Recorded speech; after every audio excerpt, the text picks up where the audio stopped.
Graça e paz, irmãos. Feliz por estarmos vendo hoje a nossa primeira aula, do nosso primeiro módulo, que tem como título A História da Salvação. E nesse primeiro módulo a gente vai pensar sobre a temática, nesse primeiro estudo, que é quem é Deus, ok? Quem é Deus? E a gente vai pensar isso partindo de dois aspectos. Primeiro a gente vai ver rapidamente o que as pessoas pensam sobre Deus, à luz da história e um pouco da teologia da Bíblia. E segundo, sobre o que a palavra nos revela sobre quem é Deus.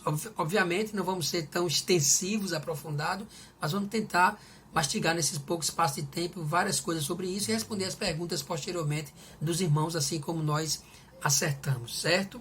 Então, eu queria começar a princípio sobre o que as pessoas pensam de Deus. E a gente vai ver, irmãos, que a Bíblia revela que o homem, de forma geral, ele está muito distante de conhecer a Deus pelas suas próprias forças, sejam elas intelectuais, sejam seus estudos, a ciência, etc. e tal. Existe um abismo de separação tão enorme, biblicamente falando, entre o ser humano e Deus, que é impossível pelas suas próprias capacidades o homem conhecer a Deus. Não é? Eu queria citar, por exemplo, o capítulo 2 de Efésios, quando a Bíblia diz que o homem natural ele está morto nos seus delitos e pecados. Não é? Então, sem a ação do Espírito Santo em nossas vidas, o homem realmente não conhece a Deus. E nesse aspecto eu queria trazê-lo, por exemplo, alguns termos técnicos teológicos. Eu espero que os irmãos não conhecendo, mas a gente pode começar mais depois, eu estar explicando melhor. Mas, por exemplo, a palavra deísmo. O que é deísmo? É uma filosofia, um pensamento que ele afirma que Deus é imanente, que Deus está nas coisas, na vida, mas ele nega a transcendência de Deus, a soberania de Deus. Né? E a partir desse pensamento do deísmo, que é diferente do teísmo, certo? O teísmo é o contrário disso. Surge algumas filosofias, alguns pensamentos no homem, como por exemplo, eu queria citar alguns, o panteísmo. O panteísmo é uma ideia que, mais ou menos o seguinte, sendo mais simples, que imagina que Deus é tudo e tudo é Deus. Ou seja, uma árvore é Deus, uma pessoa é Deus, os peixes são Deus, a natureza de forma geral, não é? O panteísmo, dessa forma, ele vê Deus emanente na natureza, nas coisas, mas nega também a transcendência, um Deus que é autoexistente, que é sábio, que é todo-poderoso, certo? Também, derivado de todo esse processo, nós temos o ateísmo, que é pessoas que descrêem na existência de um ser superior, certo? E eu queria, para fechar essa partezinha, mostrar que em Mateus capítulo 22, versículo 29, Jesus diz que o homem erra em não conhecer as Escrituras e nem o poder de Deus. Em outras palavras, erra em não conhecer a palavra e nem conhecer o Deus da palavra. Então, de forma geral, o ser humano realmente ele anda muito distante de Deus e sem Cristo, sem a nova salvação, ele realmente pode ser religioso, ele pode ser até humanamente falando uma pessoa boa, mas ele está distante de Deus. Mas aí, irmãos, o que é que a Bíblia ela nos fala acerca disto, acerca de quem é Deus? E aí a gente vai pensar numa palavrinha também técnica, teológica, chamada teontologia. Todo tratado teológico, todo estudo teológico, ele parte do princípio sobre o ser de Deus, quem é Deus. E na teologia, esse estudo, ele começa sobre Deus a partir de duas pressuposições. Primeiro, que Deus existe. Eu não posso me aprofundar à luz da Bíblia sobre isso se eu não creio que Deus existe. Então, é o primeiro pressuposto, que Deus existe.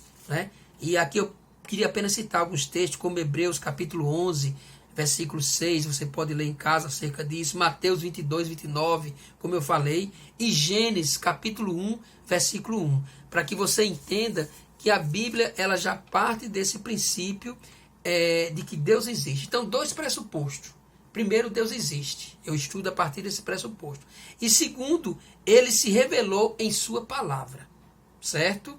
Por isso que a Bíblia diz que a fé vem pelo ouvir e o ouvir da palavra de Deus. Então, se Deus existe e ele se revelou na Bíblia, eu posso entender que eu posso conhecer a Deus, sim, o ser de Deus, quem é Deus, à luz das Escrituras, à luz da sua palavra. E aí, irmãos, para a gente tentar não tomar tanto tempo aqui, mas fechar um pouco sobre quem é Deus nesse aspecto, né, o que a Bíblia diz, a gente vai pensar que a Bíblia fala, no contexto geral, a teologia diz isso, né, um termo técnico também, que a revelação de Deus, ela se dá em dois aspectos, tá? Se dá sobre a revelação geral e a revelação especial, tá? O que seria a revelação geral?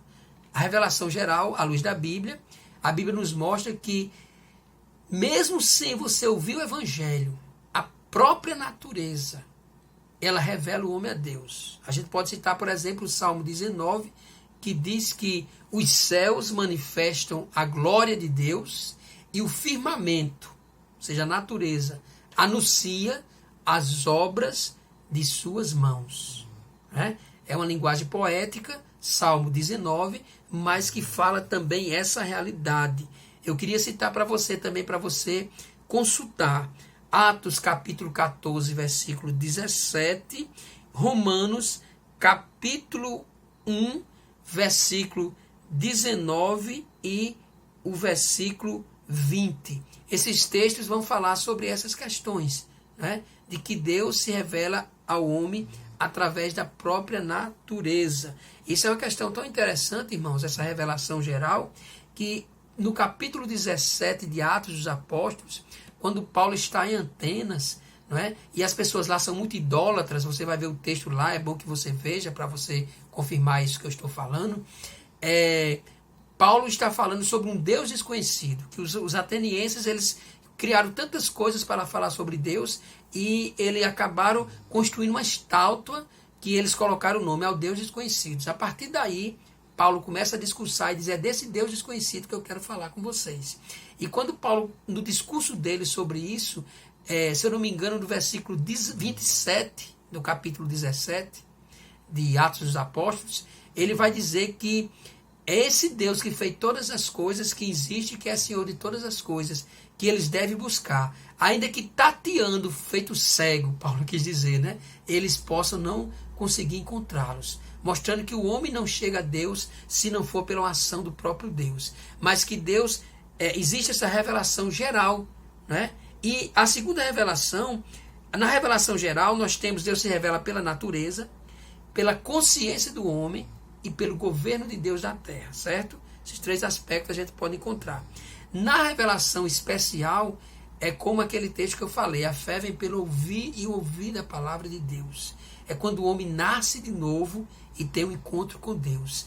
Nessa revelação especial, o homem, ele não vai depender aí, irmãos, da sua intelectualidade, do seu conhecimento acadêmico, né, do seu berço, de onde ele nasceu, se ele é rico, se ele é pobre, né, mas é algo que parte de Deus. Por isso que Jesus diz aos seus discípulos, certa feita, não foi vocês que me escolheram, antes eu vos escolhi e vos nomeei, e os chamei para ser meus discípulos, certo? Nessa revelação especial, eu queria deixar alguns textos para você ler. Hebreus, capítulo 1, versículo 1 e 2, que fala que Deus se revelou há muito tempo com os profetas, mas nos últimos dias se revelou através do seu Filho, Jesus Cristo.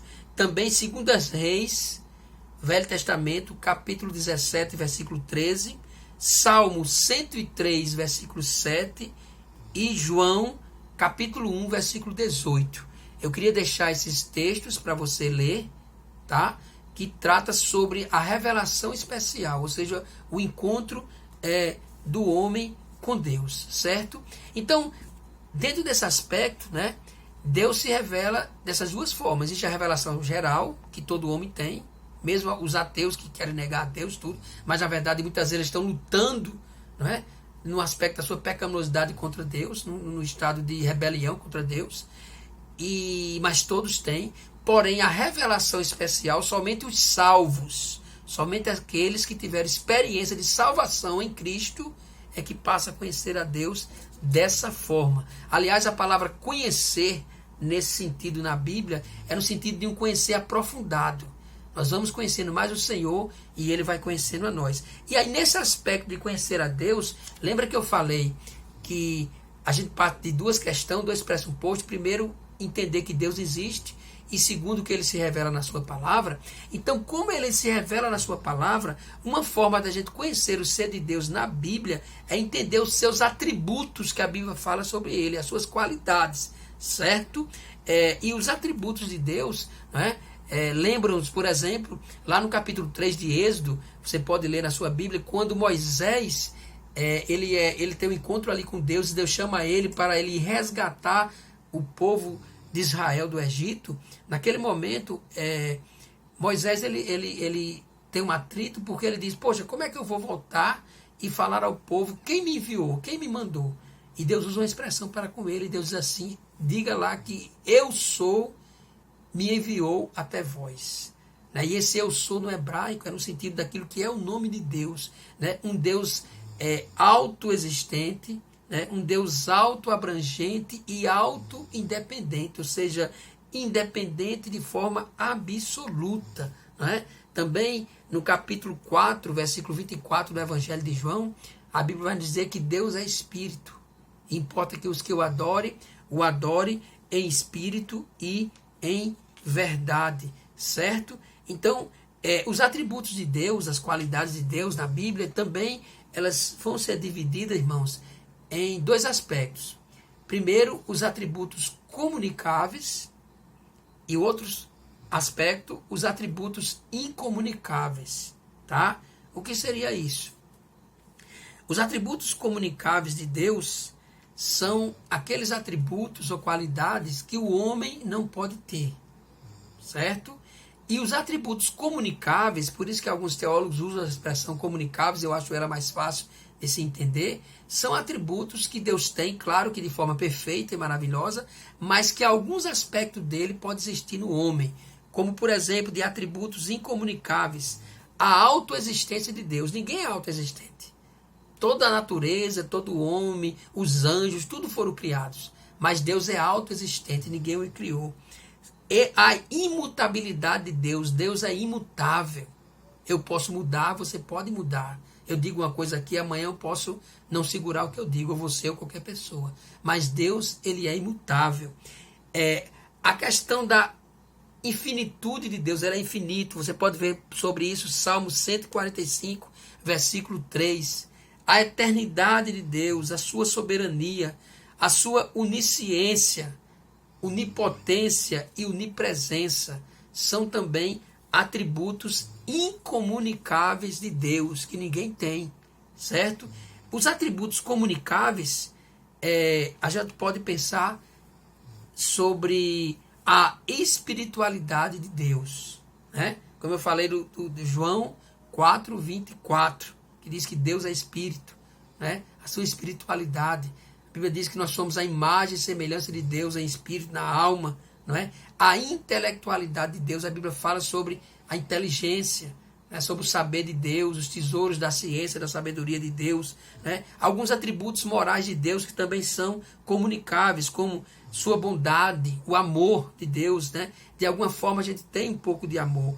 A graça, a misericórdia, né? A santidade de Deus, certo? A justiça de Deus também são atributos comunicáveis de Deus.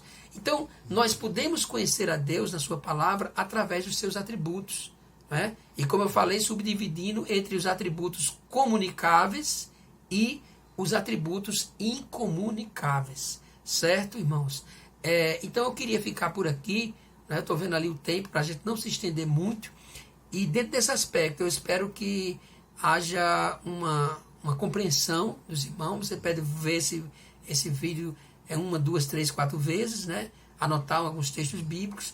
E eu queria que dentro desses aspectos você pudesse nos lançar perguntas, para que a gente pudesse interagir, conversar e pudermos crescermos juntos em sabedoria e graça.